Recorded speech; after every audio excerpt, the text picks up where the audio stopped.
So hello guys, welcome back to my channel. Andito tayo for another reaction video. At ang re-reactionan natin ay si Mario's Vlog. Isang kalingap vloggers. Ayan guys, kasamahan nila Kuya Bal at Kalingap Rab. At syempre guys, support natin ang kanyang channel, Mario's Vlog. Yung vlog niya na ito ay ang buhay ni ate na 39 years old, Ate Agnes. So, umpisahan ko na guys. At syempre guys, support nyo na rin Kuya Bal Santos Matubang, Kalingap Rab, Ate Edna, at sa lahat ng kanilang kasamahan. At syempre sa aking channel, click the bell button at ang subscribe button. And shoutout po pala kay Kuya Potpot, Ma'am Marie, Kuya Ernesto, ayan, Kuya Lupi Heldo Ligondo, and Ate Yolanda. So, umpisahan ko na. Ayos ba ko lang? Ayun. Ano ho ito, Kwan? Laundry? Opo. Ano na. Ayan. Tulugan ng dalaga ko. Yan ang tulugan ho. Ito, hindi siya dinudukot ng aswang dyan. Wala naman hong aswang dito. Wala naman. Ayan. Uy, grabe no, yung bahay nila guys. Talagang lumang-luma na, tas sira-sira din. At yung mga nila, yung mga titiklupin yata na damit or labahan, nakakalat. Ayan, di yata magawa niya ate na ayusin. Kasi may bata yatang maliit pa guys. So, pagpatuloy natin mga kasulid. Ikaw ho ang nanay dito. Ilang taon na ho kayo? 39 na po ako ngayon, Agosto. Aba, napakabata nyo pa. At yung asawa nyo ho, anong trabaho? Mga ngawit po. Nangangir ng nyog. Opo. Yan. Pero meron ho kayong nyogan, o? Nangangawit ng nyog. Pag may malaglag na nyog, yun yata yun guys. Tapos kukunin nila.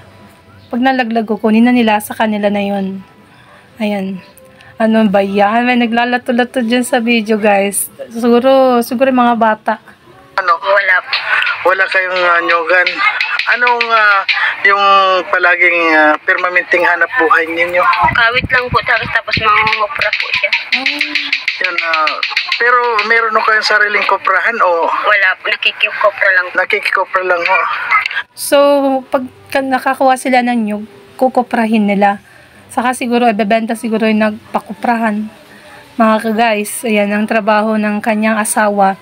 At tignan nyo naman yung bahay nila guys. At mas ano pa tayo kumbaga mas swerte pa kayo na magagandang bahay nyo, na nakaupo kayo sa magandang upuan at nakahiga kayo sa magandang higaan.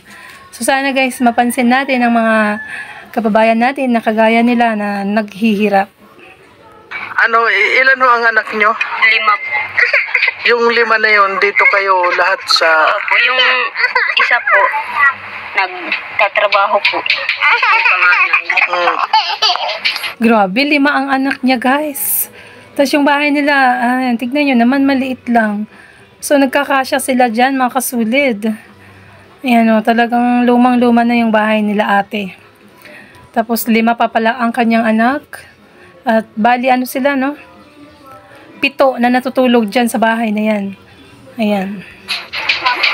Ano naman to trabaho ng anak nyong panganay? Doon lang po sa resort, sa Natura po. Ayun. Kumusta naman ho pang araw-araw? Halimbawa, hindi naman ho kayo kinakapos sa pang araw-araw ninyong... Ay, medyo kapos-kapos po. Na ano din po ay... Grabe, kung magkano lang naman sahod ng mister niya. Tapos, ilan silang kumakain. Talagang kapos talaga, Lods. Kapos sila, guys. Kasi tignan nyo naman, 5, 7 silang kumakain. O, di bakit may trabaho yung isang anak? Siyempre, dyan pa rin yan nakatira. Kakain pa rin dyan. So, grabe no, sa isang maliit na bahay. Pero 7 ang nakatira. Yan. Ayun. Paano kayo nakakagalaw dito? Ilan ho nakatira dito? Ano po kami lahat dito? 7. 6 po. 6 kayo dito. Paano kayo nakakahiga dito sa ganyan na... Dito po kayo yung asawa ko po, kami lahat. Yung dalaga ko dito. Dito isang dalaga nyo. Nasa Yung panganay niya, ibig sabihin is TN. Kaya sila lang natutulog dyan. Pero bali lahat sila 7 guys. Pero 6 lang yung natutulog. ang dalaga nyo. Nandiyan po.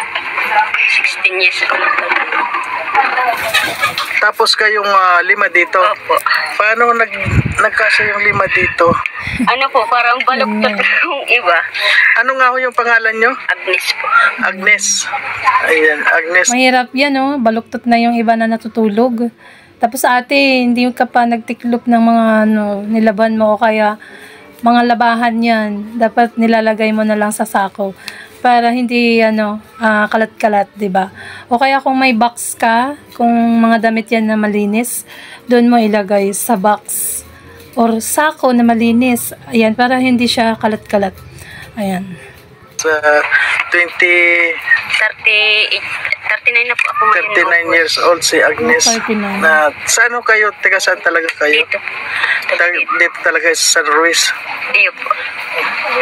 Ayun. Eh mga kalingap, sa gusto kong tumulong kay Nanay Agnes, ito rin sa lahat ng mga nanonood sa kanya at kung gusto niyong tulungan siya, pwede niyong gamitin itong aking GCash number na may 0966408926 at kaagad-agad ang makakarating sa kanya ang iyong ipapaabot na tulong. Yan guys, sa mga gustong tumulong kay Ate Agnes, yun, i-save nyo na po yung number ni Kuya Marius Vlogs. Ayan, sinabi niya po dyan sa video na yan, so i-replay nyo lang para marinig nyo po. At syempre, pantulong po yan sa mga tinutulungan nila, gaya ni Nanay Agnes, Ate Agnes. Ayan. Papadalaw kayo sa aking GCash. Nay, ano ang gusto nyong maitulong para sa inyo? Ano yung mga kahilingan nyo, Nay? Tatayaw po sana ng bahay.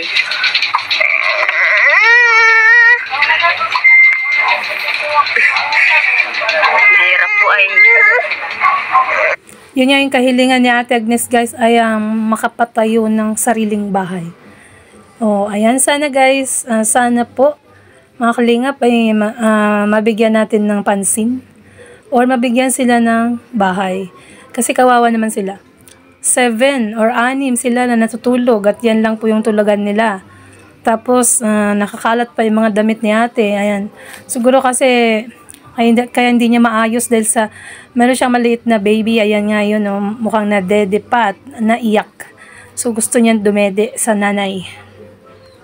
Nabaha po na punta po ito. Naiyak na siya. Naiyak ka na, bakit masyadong mahirap na ba ang buhay? Medyo po. Kasi itong ilalim ng bahay nyo, kung nga yung parang maraming tubig dito kapag Nabaha po dyan sa ilalim. kapag nabaha dyan ng tubig, naabot po kayong inaabot yung higaan ninyo. Hindi man po, di hanggang lang po dyan. Yan po na dito. Grabe.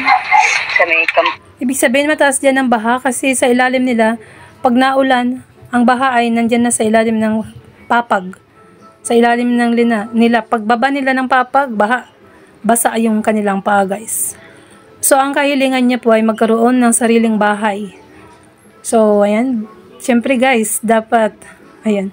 Siyempre ang makakapagbigay niyan kay ate ay si Kuya Bal Santos Matubang at Kalingap Rob.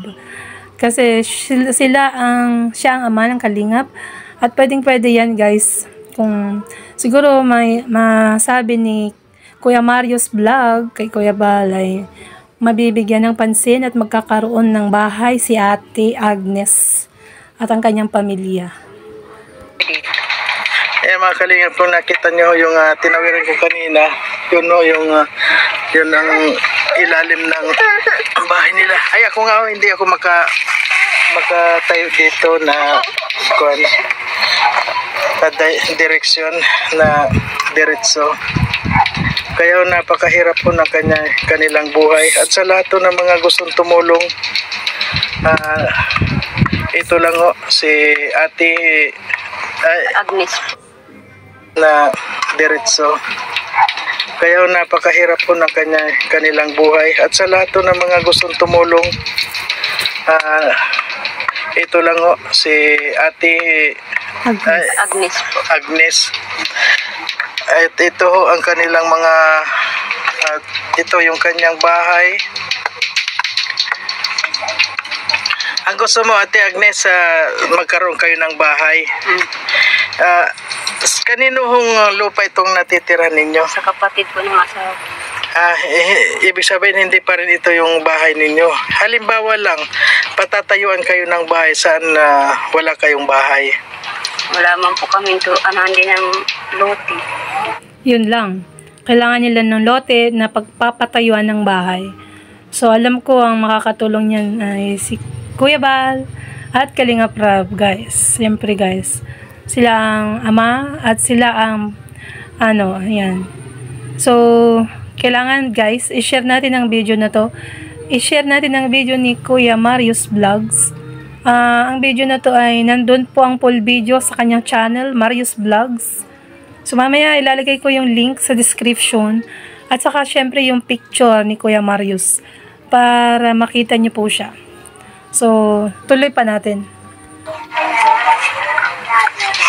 Wala kayong lote dito? Wala po.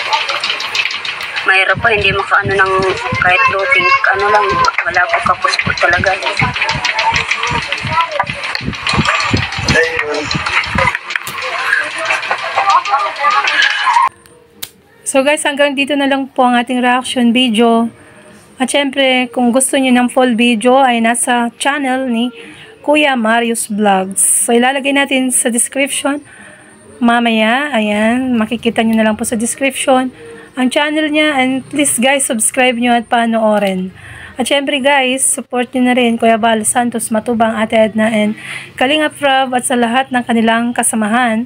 At syempre guys, ang channel ko, huwag niyo kalimutan, Emerita Sario. So, to God be all the glory. God bless everyone. Bye. Thank you.